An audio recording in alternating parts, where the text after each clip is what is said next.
నమస్తే, welcome to cube TV. నేను మీ journalist అని. సో అనుకున్నట్టే కూటమి ఆంధ్రప్రదేశ్లో విజయం సాధించని చెప్పుకోవచ్చు. సో విజయం సాధించిన తర్వాత ఆ కూటమిలో బీజేపీ, టీడీపీ, జనసేన మూడు కలిసి కూటమి ఫామ్ అయినాయి కాబట్టి సో ప్రభుత్వం అయితే స్థాపించింది. సో తర్వాత నెక్స్ట్ మంత్రులు, సో చంద్రబాబు క్యాబినెట్లో మంత్రులు ఎవరెవరు అయ్యే అవకాశాలు ఉన్నాయి, సో ఎవరికి ఎక్కువ ప్రాధాన్యత ఉందో కూడా నేను క్లారిటీగా చెప్పే ప్రయత్నం అయితే చేస్తా. సో అనుకున్నట్టే ఏపీలో భారీ మెజార్టీతో కూడా కూటమి విజయం సాధించి అధికారంలోకి వచ్చిన విషయం మనందరికీ తెలిసిందే. సో అటు టీడీపీ, జనసేన, బీజేపీ మధ్య ఇప్పుడు ప్రభుత్వ పంపకాలు జరగాల్సి ఉంది. ఆల్రెడీ వాళ్ళు ప్రభుత్వం స్థాపించారు. సో ఇప్పుడు పదవులు పంచాల్సి ఉంటుంది.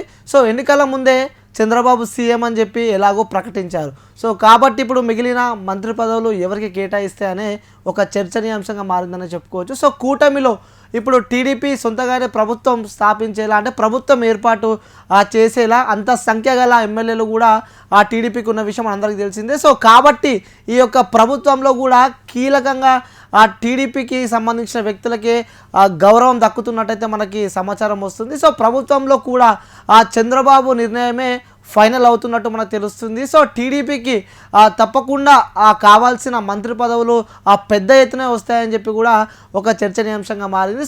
ఈ విషయం ఇప్పటికే ఆ టీడీపీ నేతలు పసిగట్టేశారని చెప్పి కూడా తెలుస్తుంది. సో అందుకే ఆ మంత్రి పదవి రేసులో చాలామంది సీనియర్లు ఉన్నట్టయితే మనకి తెలుస్తుంది. అలాగే సీనియర్లు, జూనియర్ల మధ్యలో కూడా పెద్ద ఎత్తున ఫైటింగ్ నడుస్తున్నట్టయితే మనకు తెలుస్తుంది. సో అందులో చంద్రబాబు కోటలో కూడా కొంతమంది పోటీ పడుతుంటే, సో మరికొందరు నారా లోకేష్, చంద్రబాబు తనయుడు లోకేష్ సంబంధించిన వాళ్ళు కూడా పోటీ పడుతున్నట్టయితే మనకి తెలుస్తుంది. సో చంద్రబాబు తర్వాత ప్రభుత్వంలో లోకేష్కు ఎలాగో కీలక మంత్రి పదవి దక్కుతున్న విషయం మనందరికీ తెలిసిందే. సో ఆయన తర్వాత ముఖ్యంగా ఉత్తరాంధ్రలో కూడా ఆ ఎమ్మెల్యే పదవిని త్యాగం చేసిన దేవినేని ఉమాకు కూడా మంత్రి పదవి ఖాయమని టీడీపీకి సంబంధించిన, అలాగే కూటమికి సంబంధించిన కొంతమంది అయితే చెప్తున్నారు. ఇక చంద్రబాబుకి మొదటి నుంచి స్నేహితునిగా ఉంటున్న అచ్చెన్నాయుడు, అలాగే బుచ్చయ్య చౌదరికి కూడా మంత్రి పదవులు ఖచ్చితంగా వచ్చే ఛాన్సెస్ ఉన్నట్టయితే తెలుస్తుంది. ఇక బోండా ఉమాలకు కూడా ఈ ముగ్గురికి పక్క చంద్రబాబు క్యాబినెట్లో మంత్రిగా అయ్యే అవకాశం ఉన్నట్టు మనకు తెలుస్తుంది. ఇక వీరితో పాటు కూడా నారాయణ, అలాగే సోమిరెడ్డి, పరిటాల సునీత, కేశవ్, అలాగే శ్రీనివాసులు, దులిపల్లి నరేందర్, అలాగే నక్క ఆనంద్ బాబు, కన్నా లక్ష్మీనారాయణ లాంటి వాళ్ళు కూడా నేరుగా చంద్రబాబుతోనే మంత్రి పదవులపై మాట్లాడుతున్నట్టయితే మనకి పెద్ద ఎత్తున వార్తలు వస్తున్నాయి. అలాగే వీరితో పాటు ఇటు లోకేష్ ద్వారా కూడా కొంతమంది ఒత్తిడి తెస్తున్నట్టయితే మనకి తెలుస్తుంది. ఆ ఒత్తిడి తెచ్చిన వాళ్ళలో కూడా ఏలూరి సాంబశివరావు, అలాగే అనిత, అనగాని సత్యప్రసాద్ తదితరులు మంత్రి పదవి రేసులో ఉన్నట్టయితే మనకి సమాచారం వస్తుంది. ఇక ఇటు టీడీపీ పక్కన పెడితే నెక్స్ట్ ప్రధాన పాత్ర పోషించింది జనసేన అనే చెప్పుకోవచ్చు. ఇక జనసేన అధ్యక్షుడు పవన్ కళ్యాణ్ ఈ ఎన్నికల్లో చాలా కీలకంగా కూడా మారానట్టు చెప్పవచ్చు. తను పోటీ చేసిన 21 స్థానాల్లో ఎమ్మెల్యే 21 స్థానాలు గెలిచాడు. అలాగే 2 స్థానాలు ఎంపీగా పోటీ చేశాడు. 2 స్థానాల్లో కూడా తను ఎంపీగా గెలవడం జరిగింది. తన పార్టీకి సంబంధించిన వ్యక్తులు టోటల్ భారతదేశంలోనే 100కి 100% తను రిజల్ట్ సాధించాడని చెప్పుకోవచ్చు. సో తనకి డిప్యూటీ సీఎం పదవి ఇస్తారని కూడా బలంగా ప్రచారం జరుగుతుంది.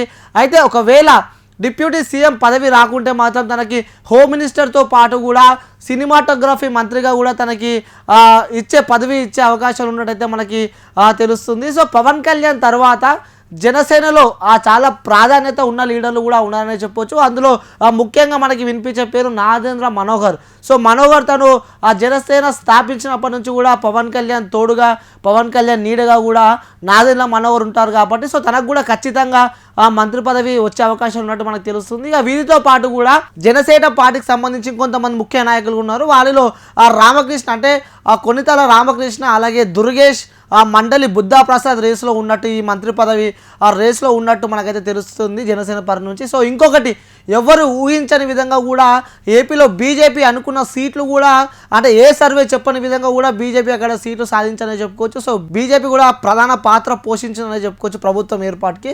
సో మంత్రి పదవులు కూడా బీజేపీకి కూడా కీలకంగా మారున్నది. ఎందుకంటే సెంట్రల్లో బీజేపీ వస్తుంది అని చెప్పి ఆల్రెడీ ఓటింగ్లో కూడా బీజేపీ ముందంజలో ఉంది కాబట్టి సో అక్కడ సెంట్రల్లో బీజేపీ ఉంటుంది కాబట్టి ఇక్కడ స్టేట్లో కూడా బీజేపీకి సంబంధించిన వాళ్ళకి పదవులు ఇస్తే మాత్రం ఇక్కడ పెద్ద ఎత్తున వర్క్ పని జరిగే అవకాశాలు ఉంటాయంటూ కూడా సమాచారం తెలుస్తుంది. సో ఇక బీజేపీ నుంచి అయితే మనకి కొంతమంది పేర్లు అయితే వినిపిస్తున్నాయి. సో అందులో ఆ నల్లమిల్లి రామకృష్ణారెడ్డి, అలాగే ఆ సుజనా చౌదరితో పాటు ఈశ్వర్రావు, అలాగే ఆదినారాయణ రెడ్డి పేర్లు అయితే బలంగా వినిపిస్తున్నాయని చెప్పొచ్చు. సో వీళ్ళ ముగ్గురికి ఆ మంత్రి పదవి వచ్చే అవకాశాలు ఉన్నాయి. ఇక ఇవన్నీ పక్కన పెడితే ఇక వైసీపీ రెబల్గా మారి టీడీపీ నుంచి గెలిచిన రఘురామకృష్ణంరాజుకు కూడా కీలకమైన పదవి వస్తుందని చెప్పుకోవచ్చు. తను స్పీకర్ పదవి ఇవ్వాలని డిమాండ్ చేస్తున్నట్టు ఆ సమాచారం వస్తుంది. ఇది ఎంతవరకు జరుగుతుందో వేచి చూడాలి. ఎందుకంటే వచ్చిన కూటమికి సంబంధించి కూడా అటు టీడీపీ కీలక పాత్ర పోషిస్తే, టీడీపీతో పాటు కూడా జనసేన కీలక పాత్ర పోషిస్తుందని చెప్పొచ్చు. ఒక గేమ్ చేంజర్ జనసేన అని చెప్పుకోవచ్చు. అలాగే